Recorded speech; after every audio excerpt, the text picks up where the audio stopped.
O livro do Apocalipse ele está baseado nas visões que João teve e foi ordenado a ele para escrever as coisas que ele ia ver, né? No passado aqui as coisas que ele viu. E não apenas escrever, mas que ele enviasse para as igrejas aquilo que ele viu e aquilo que ele escreveu. Então, a palavra Apocalipse quer dizer revelação, revelação. Não tem nada assim, a palavra em si, a ver com catástrofes e terremotos, como muita gente pensa, né? A revelação de Jesus Cristo. E Jesus é o personagem central do livro do Apocalipse, porque é a revelação feita dele, né? Então, nós vimos no capítulo 1 como que o capítulo 1 concentra na pessoa de Jesus, dizendo quem ele é. Vale dizer que quando João teve esta revelação, lá na ilha de Patmos, a igreja estava debaixo de perseguição. Ele mesmo fora exilado para esta pequena ilha, conforme ele mesmo diz, por causa do testemunho do Senhor Jesus e por causa da palavra. E ele então está mais ou menos aí com uns 85 anos, e ele recebe então esta chamada, esta convocação para receber a revelação de Deus, revelação sobre Jesus e escrever. Então, no capítulo 2, nós temos as cartas, as 7 cartas que Jesus está enviando às igrejas, onde ele diz que conhece a vida de cada igreja, e a palavra que aparece em todas as cartas, conforme nós vimos, é a palavra conheço. Conheço as tuas obras, conheço a tua tribulação, conheço o teu labor. E a ideia desse verbo conhecer é conhecer por intimidade. Não é um conhecimento distante, muito vago. Jesus conhece pessoalmente a vida de cada igreja na sua intimidade. E aí, nessas cartas, ele faz elogios, aquilo que a igreja tem de bom, mas também ele reprova aquilo que está errado. Veja que a igreja está debaixo de perseguição e pressão externa e pressão interna, pressões de ensinamentos falsos, pressões para que dobrassem os seus joelhos aos cultos pagãos, à idolatria. E a pressão era muito grande sobre a igreja, sobre os crentes, para que eles pudessem se manter fiéis. E nem todos ficaram fiéis, se envolveram. E os cultos pagãos envolviam a imoralidade, a prática da imoralidade. E os crentes, evidentemente, eles eram tentados, e alguns acabaram caindo nesse pecado. Então, Deus reprova o que está errado, e não apenas reprova, mas Ele orienta, Ele aconselha o que é que eles deveriam fazer, né? Deveriam fazer para consertar aquela situação. Mas todas as cartas, elas terminam com uma promessa do Senhor Jesus, uma promessa ligada ao futuro. Que Apocalipse é um livro para o presente. As cartas escritas para essas igrejas, elas têm validade para a igreja durante todo sempre, foram válidas lá para eles naquela ocasião, mas são válidas para nós hoje, porque fala para a igreja do Senhor Jesus Cristo. Assim como as cartas de Paulo e outros apóstolos, de Pedro, João, foram escritas para situações específicas, mas que têm validade para todo sempre, enquanto durar esta era, esse período, né, da história.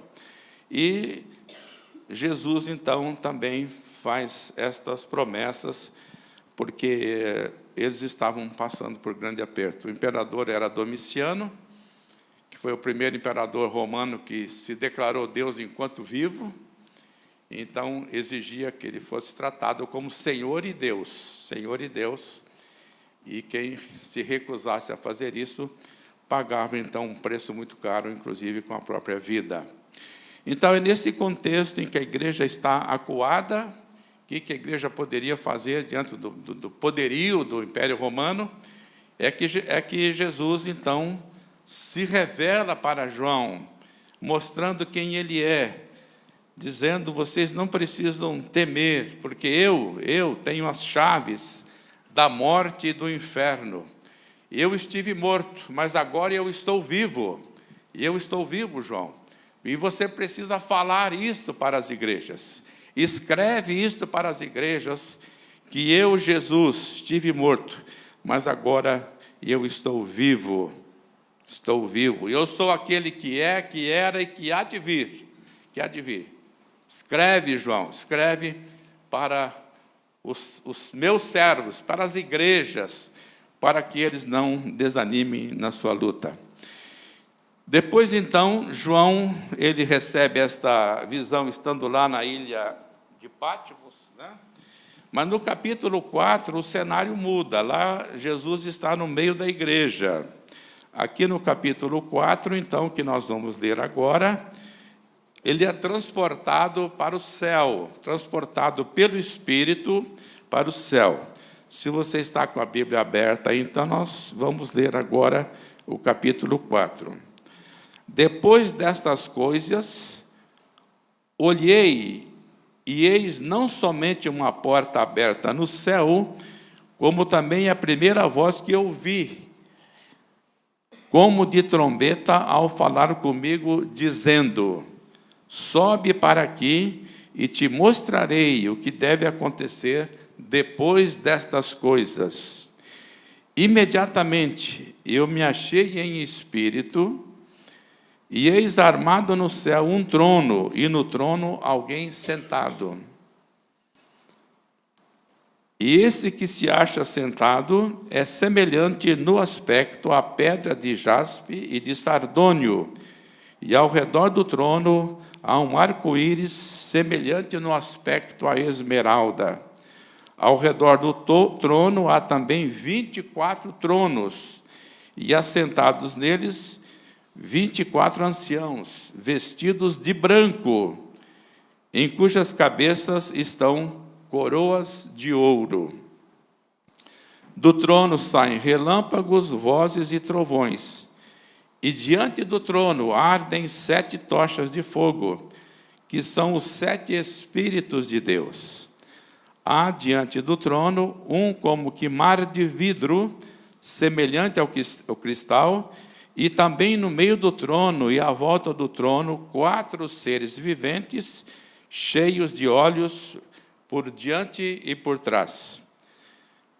O primeiro ser vivente é semelhante a leão, o segundo semelhante a novilho, o terceiro tem o rosto de homem, e o quarto ser vivente é semelhante à águia quando está voando. E os 4 seres viventes, tendo cada um deles respectivamente 6 asas, estão cheios de olhos ao redor e por dentro,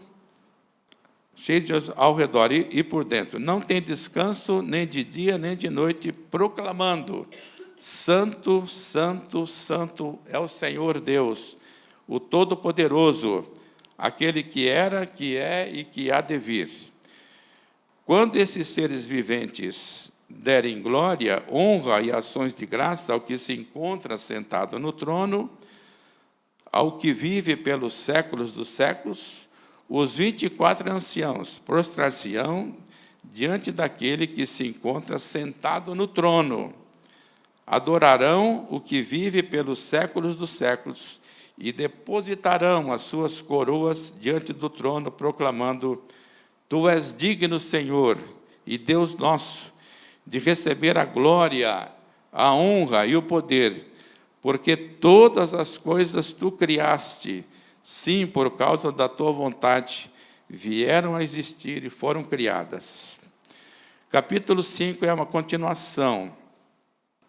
Vi na mão direita daquele que estava sentado no trono um livro, escrito por dentro e por fora, de todo selado com 7 selos.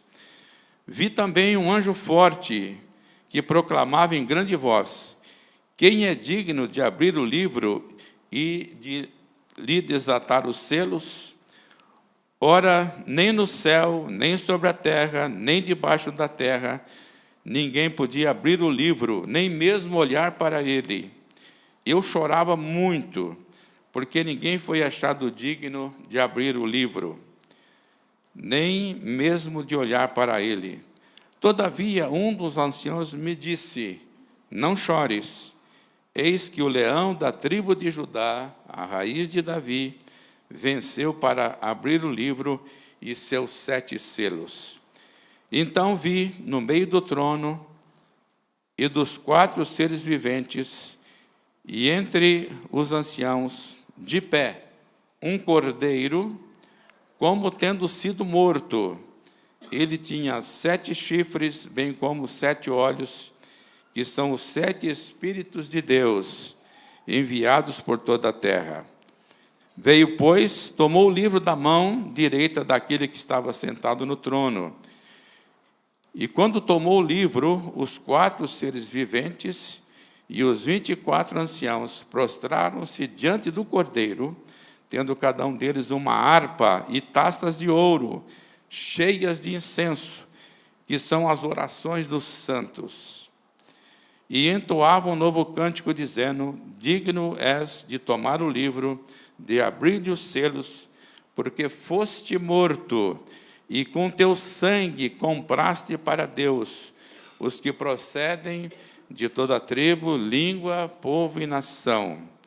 E para o nosso Deus os constituíste reino e sacerdote, e reinarão sobre a terra. Vi e ouvi uma voz de muitos anjos ao redor do trono, dos seres viventes e dos anciãos, cujo número era de milhões e milhares de milhares, proclamando em grande voz: digno é o Cordeiro que foi morto de receber o poder e riqueza e sabedoria e força e honra e glória e louvor. Então ouvi que toda criatura que há no céu e sobre a terra, debaixo da terra e sobre o mar, e tudo que neles há, estava dizendo: àquele que está sentado no trono e ao Cordeiro, seja o louvor e a honra e a glória e o domínio pelos séculos dos séculos.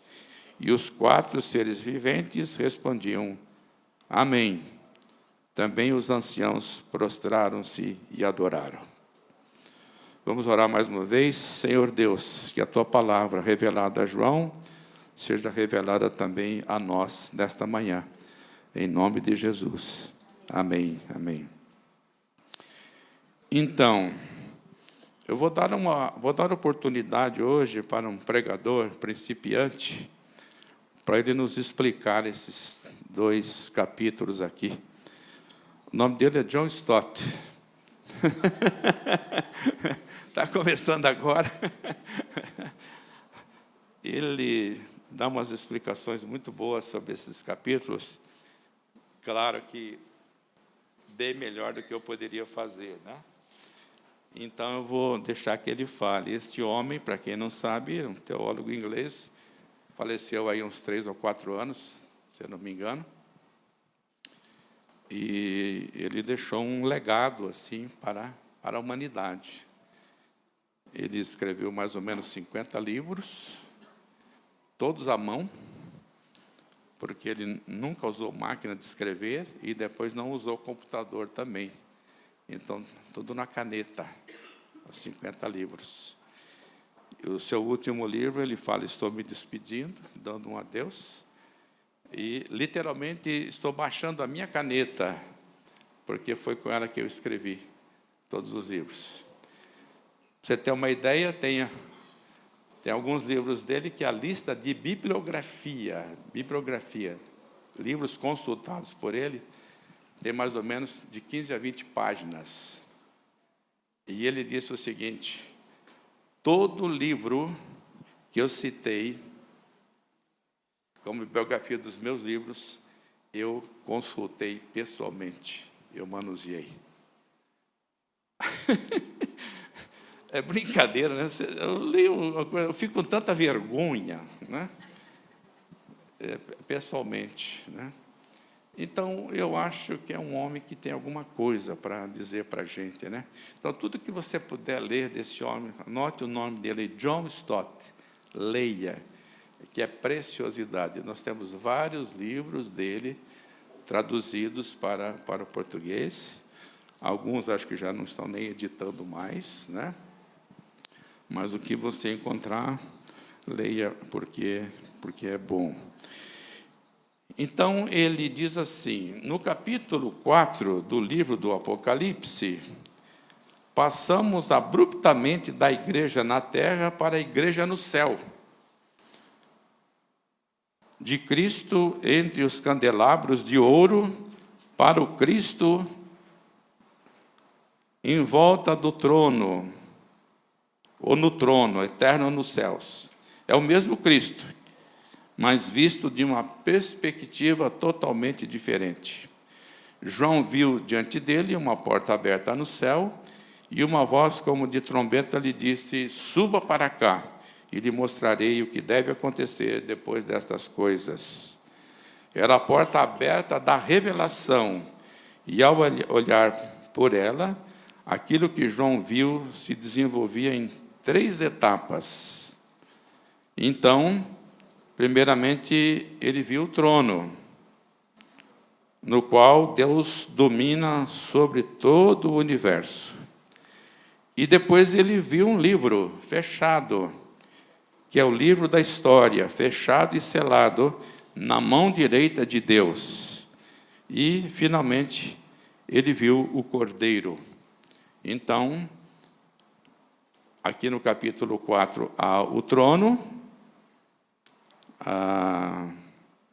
o livro selado, na mão direita de Deus, Deus Pai, porque Jesus também é Deus.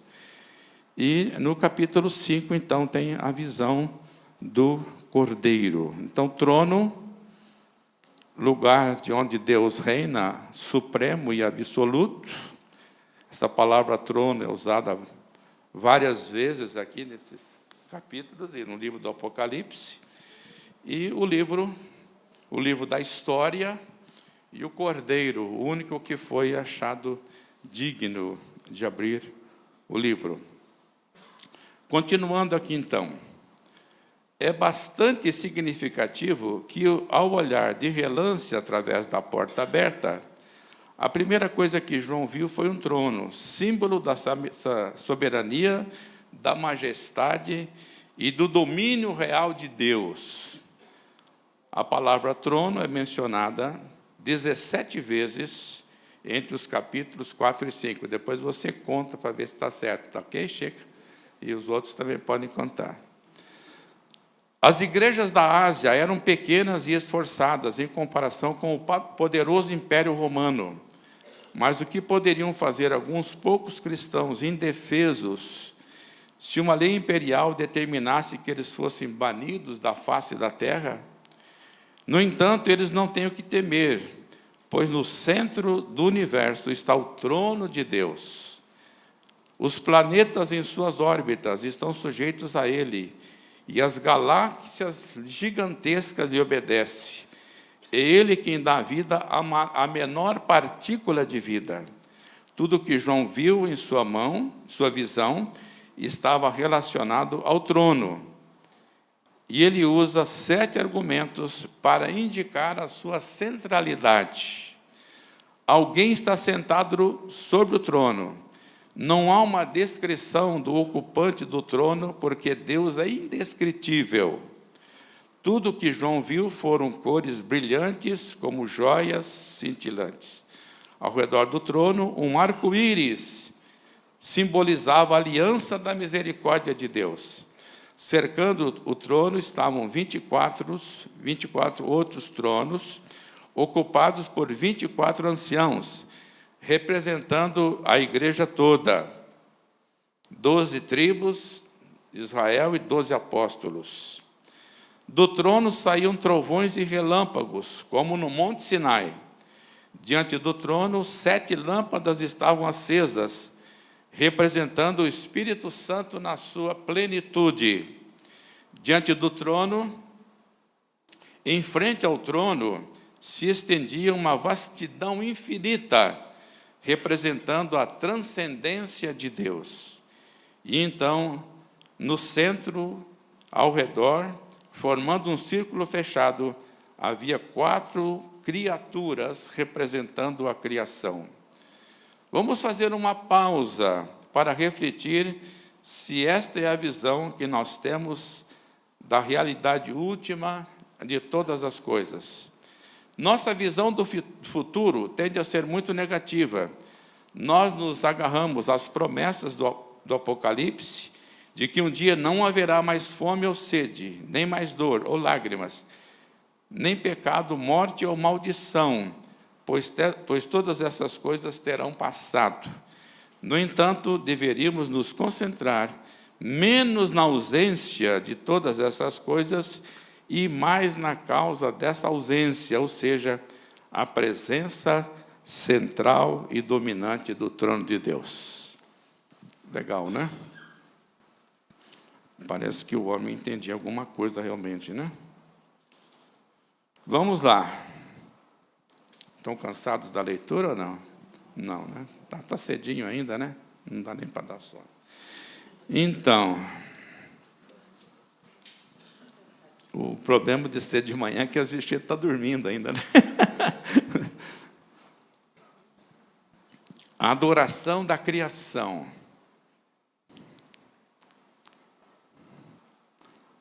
O problema de ficar lendo o John Stott é chegar no domingo que vem, as pessoas não falam, pastor, não vai ler o Stott hoje. Aí é duro, né? Mas vamos continuar. Não, porque não tem tanta coisa dele para ler sobre o Apocalipse. Retornemos hoje aos 2 círculos, interno e externo, que cercam o trono de Deus externo.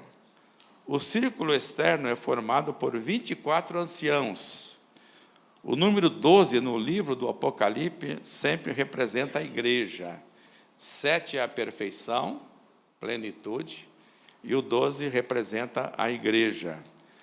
Portanto, o número 24 identifica as igrejas do Velho e do Novo Testamento.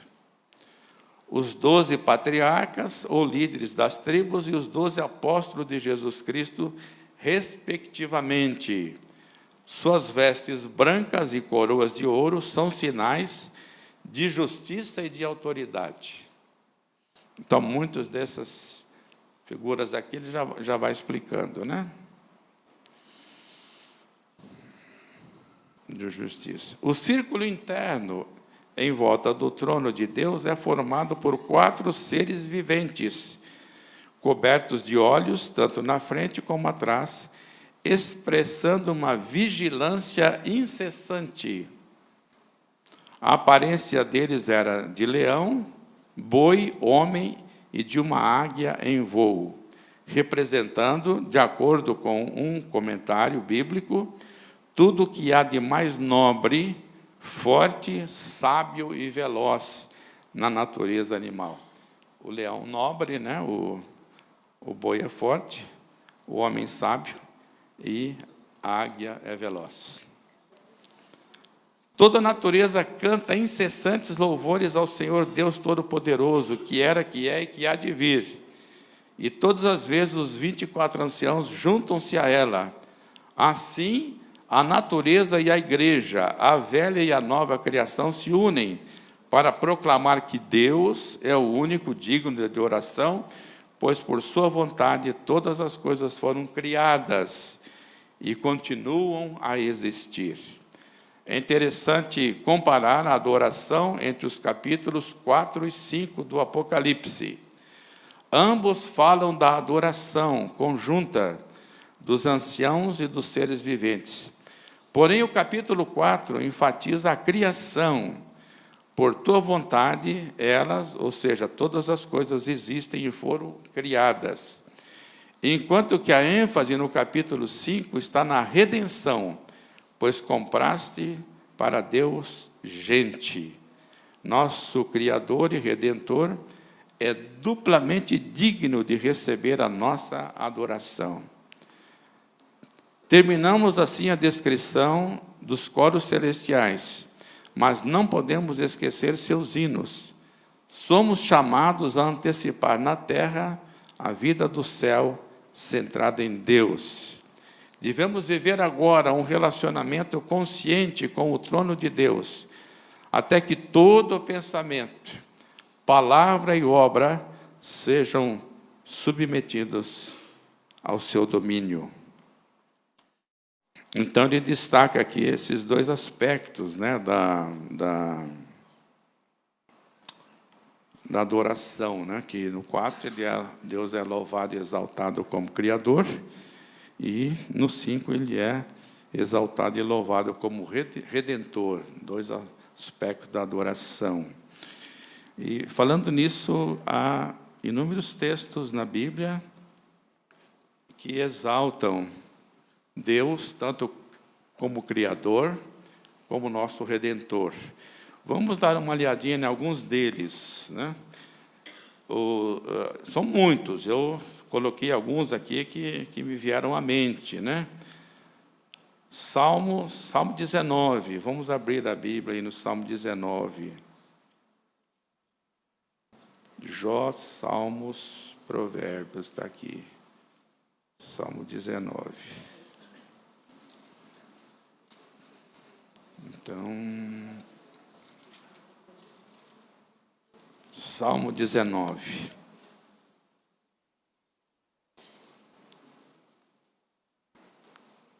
Salmo do grande rei Davi. Os céus proclamam a glória de Deus, e o firmamento anuncia as obras de suas mãos. Um dia discursa a outro dia, e uma noite revela conhecimento a outra noite. Não há linguagem, nem há palavras, e deles não se ouve nenhum som.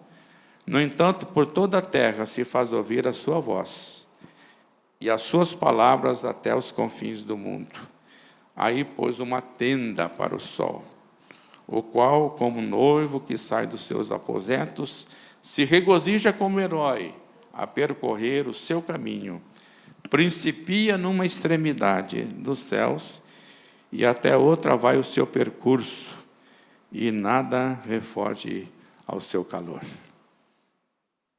Deus quem fez essa perfeição toda, né? Ele é o Criador. Além de criar este mundo, criar tudo que nele há, toda pessoa minimamente inteligente, não precisa ser muito, precisa reconhecer que Deus é o Criador, né? Ou reconhecer que alguém criou tudo isso, do nada. E quem é outro senão Deus? É só raciocinar um pouquinho, né? Não precisa ser assim super intelectual. Muito bem, vamos ver aqui. Além de Deus criar a natureza e toda essa maravilha, Deus também nos criou conforme a sua imagem e semelhança. Nos criou parecidos com Ele, né? Salmo 139. Vamos ler aí o que o Davi fala sobre a maneira como ele foi criado, né? Nós temos o relato da criação no livro do Gênesis, quando Deus resolveu criar o homem, a sua imagem, a sua semelhança. Macho e fêmea os criou, né? A imagem de Deus. Agora, olha o que o Davi escreve no Salmo 139, versículo 13. Pois tu formaste o meu interior, tu me teceste no seio de minha mãe. Graças te dou, visto que por modo assombrosamente maravilhoso me formaste. Olha que expressão que ele usa, né? Um modo assombrosamente maravilhoso me formaste. As tuas obras são admiráveis, e a minha alma o sabe muito bem. Os meus ossos não te foram encobertos, quando no oculto fui formado e entretecido, como nas profundezas da terra. Aí cadê as grávidas aí? Ali as grávidas, tem aqui. Samira não está aí? Ah, está lá. Então, olha, Deus está vendo todos os ossinhos aí dos filhinhos de vocês, viu? Está vendo tudo. Não precisa nem ressonância magnética para Deus. Ó, os médicos precisam, Deus não, ele vê tudo. Ressonância é o exame mais poderoso que tem para ver? Ultrassonografia, vai por aí afora.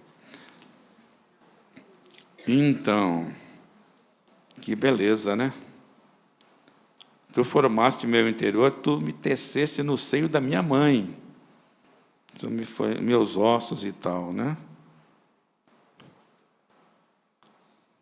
Então, essa é a maneira como nós somos criados na expressão de Davi, né? E nós temos tantos outros textos, eu queria ler mais um. 1 Crônicas, capítulo 29, oração também do grande rei Davi,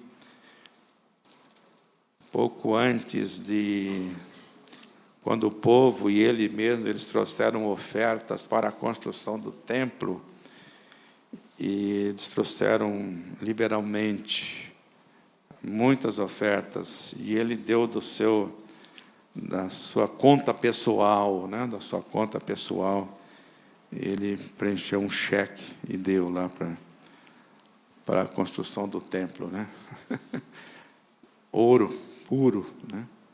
E aí ele faz uma oração, eu vou ler um trechinho no capítulo 29 de 1 Crônicas, né? Então, depois deles terem trazido todas as ofertas, o versículo 9 diz assim: o povo se alegrou com tudo o que fez voluntariamente. Quando fazemos as coisas voluntariamente, há alegria, né? Há gozo, há contentamento. Porque de coração íntegro deram eles liberalmente ao Senhor. Não havia nenhuma lei mandando eles contribuírem, mas eles fizeram de coração aberto, né? Espontaneamente, liberalmente. Também o rei Davi se alegrou com grande júbilo. E aí agora vem a oração. Pelo que Davi louvou ao Senhor perante a congregação toda e disse: bendito és tu, Senhor, Deus de Israel, nosso Pai, de eternidade em eternidade. Teu, Senhor, é o poder, a grandeza, a honra, a vitória e a majestade, porque teu é tudo quanto há nos céus e na terra. Teu, Senhor, é o reino, e tu te exaltaste por chefe sobre todos. Riquezas e glória vêm de ti. Tu dominas sobre tudo. Na tua mão há força e poder. Contigo está o engrandecer e a tudo dar força. Agora, pois, ó nosso Deus, graça te damos e louvamos o teu glorioso nome, porque quem sou eu e quem é o meu povo para que pudéssemos dar voluntariamente estas coisas? Porque tudo vem de ti e das tuas mãos damos. Quem está fazendo essa oração aqui é simplesmente o poderoso rei Davi, mas que reconhece que tudo vem de Deus, que é o Criador, doador e sustentador de todas as coisas. Então, louvamos a Deus, né, pela sua criação, por nos ter feito da maneira como Ele fez, de uma maneira extraordinária, que nós somos criados por Ele, maneira extraordinária. Louvamos a Deus porque tudo recebemos dele, a vida vem dele, os recursos vêm dele. Então, Deus é digno de ser louvado. Então, isto está no capítulo 4, né? No capítulo 4, quando Deus, ele é louvado pela sua criação. Mas no capítulo 5, então, Deus é louvado por quê? Pela redenção. E também nós temos inúmeros textos na Bíblia, textos preciosos, assim, com uma riqueza impressionante. E eu vou ler alguns, porque são preciosos demais, né? Em Efésios 2:1, ele fala que Deus nos deu vida quando nós estávamos mortos nos nossos pecados, nas nossas transgressões. E tem um texto aqui em Colossenses, capítulo 1, versículo 12 a 14. Esses textos, eu creio, a gente precisa estar lendo sempre esses textos, não é de vez em quando, não sempre. Porque essas coisas têm que estar na nossa mente, enchendo a nossa mente, nosso coração, né? Colossenses 1. Vamos ver aqui. 1:12. Damos graças ao Pai, que vos fez idôneos à parte que vos cabe da herança dos santos na luz. Ele nos libertou do império das trevas e nos transportou para o reino do Filho do seu amor, no qual temos o quê? A redenção, a remissão ou o perdão dos nossos pecados. A redenção, o preço, para que fôssemos resgatados, Jesus precisou pagar um preço. E o preço foi a sua vida, derramar o seu sangue. E o perdão, ele dá gratuitamente. Porque ele efetuou a redenção, pagou o preço, ele pode ofertar a mim, a você e a quem ele quiser o perdão, inteiramente de graça. Então, Deus deve ser louvado, não apenas porque ele é o Criador, mas porque ele é o Redentor. Eu queria ler mais um. Aí, deixa eu ver aqui. Primeira carta de Pedro. Um texto... Poderia pegar qualquer um outro, né? Mas eu selecionei esses aqui. Primeira carta de Pedro, versículo começando no 17. Do capítulo 1. O versículo é o 17, o capítulo 1, e a carta é a primeira. Porque tem a segunda, mas nós vamos ler a primeira. Ora, se invocais como Pai aquele que, sem acepção de pessoas, julga segundo as obras de cada um, portai-vos com temor durante o tempo de vossa peregrinação. Sabe que nós estamos aqui nesse mundo em peregrinação, né? Aqui não é o nosso lugar definitivo, estamos de passagem. Peregrino é aquele que está de passagem, né? Nossa morada está lá do outro lado. Não aqui no vizinho, claro, né? Ter usado aqui é para ilustrar a eternidade futura, né? Então, portai-vos com temor, sabendo que não foi mediante coisas corruptíveis, como prata ou ouro, que fostes resgatados, fostes comprados do vosso fútil procedimento, do procedimento vazio, que vossos pais vos legaram, mas pelo precioso sangue, como que de cordeiro sem mácula, sem defeito, o sangue de Cristo, conhecido com efeito antes da fundação do mundo, porém manifestado no fim dos tempos por amor de vós, que por meio dele tendes fé em Deus, o qual o ressuscitou dentre os mortos e lhe deu glória, de sorte que a vossa fé e esperança estejam em Deus. Que preciosidade, hein, esse texto, né? Vocês não acham? Se vocês não acham, eu acho. E eu estou feliz por achar. Sempre conto a história do meu neto aqui, né? Que ele queria fazer uma coisa, né? E daí ele pedi para ele fazer uma coisa e ele falou que não ia fazer. O Arthurzinho, ele era pequenininho. Ele falou que não ia fazer, né? Eu falei, Arthur, mas eu estou muito triste com você, né? Ele falava triste ainda naquela. Ele falou, tá bom, vovô, se você está triste, vai lá para o seu quarto, porque eu estou feliz. Então, se você não acha maravilhoso, eu estou feliz porque eu acho, certo?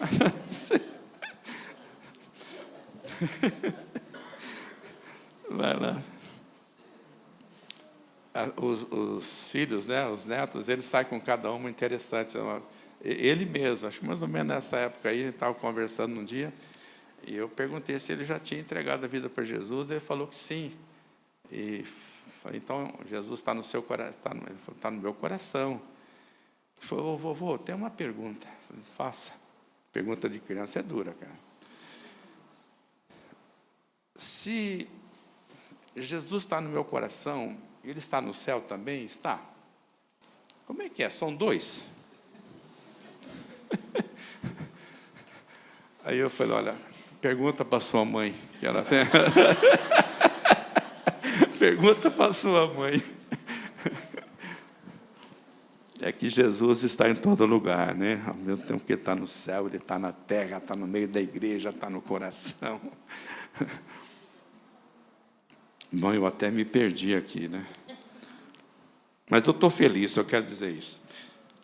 Paulo, escrevendo para o Tito, ele diz assim, Paulo, servo de Deus e apóstolo de Jesus Cristo, para promover a fé que é dos eleitos de Deus e o pleno conhecimento da verdade, segundo a piedade, na esperança da vida eterna, que o Deus que não pode mentir, prometeu antes dos tempos eternos. Tito, capítulo 1, versículos 1 e 2. O Deus que não pode mentir. Então, louvamos a Deus pela salvação, pela redenção, por Jesus Cristo, né, que morreu por nós.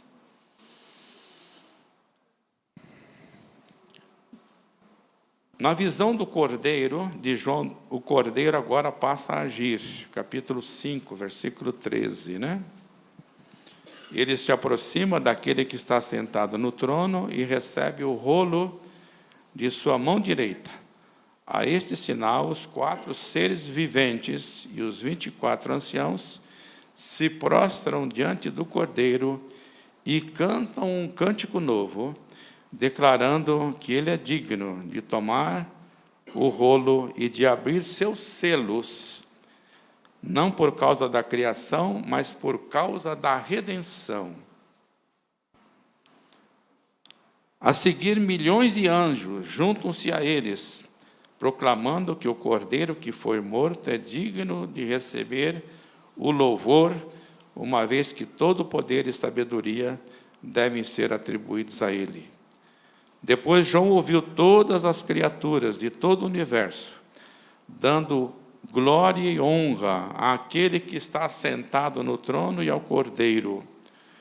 Os 4 seres viventes endossam a adoração com seu amém, e os 24 anciãos se prostram e adoram.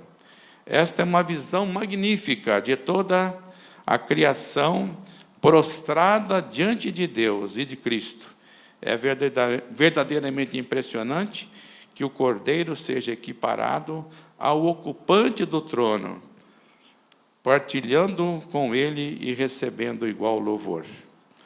Se perguntarmos por que só Jesus pode explicar a história, a resposta é porque ele foi morto. Por meio da cruz, ele venceu o mal, resgatou-nos para Deus, sofreu como sofremos e foi um exemplo evidente do poder que se manifesta na fraqueza. Ele é o Cordeiro sobre o trono, aquele que morreu, mas foi ressuscitado pelo poder de Deus e está vivo. Então, esta é a mensagem aqui do trono de Deus, né? Há alguém sentado no trono. Há alguém que é digno de abrir o livro. Há o livro da história que está sendo escrita. E Deus está no controle da história. Parece que não, mas Ele está. Parecia que quem estava no controle era o Império Romano, mas não era. O Império Romano já passou, o Império Romano caiu. Vieram outros impérios após ele, já caíram também.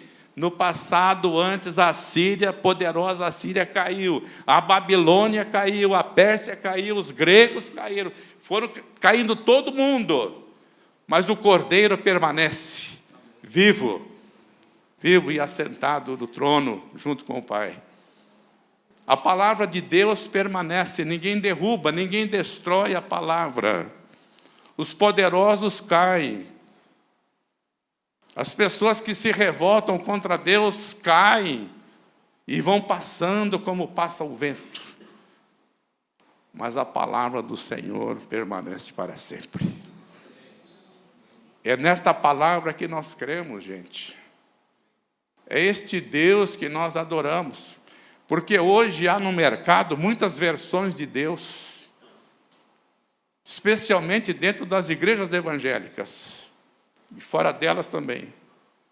Mas o Deus no qual nós cremos é o Deus que se manifestou na pessoa de Jesus. O Verbo se fez carne e habitou entre nós, cheio de graça e de verdade. E nós vimos a sua glória, como a glória do unigênito do Pai. Este é o nosso Deus. Este é o Cordeiro no qual nós cremos. Senhor Jesus, que foi morto, pagou o preço dos meus pecados e dos seus pecados. E não há vida fora do Cordeiro.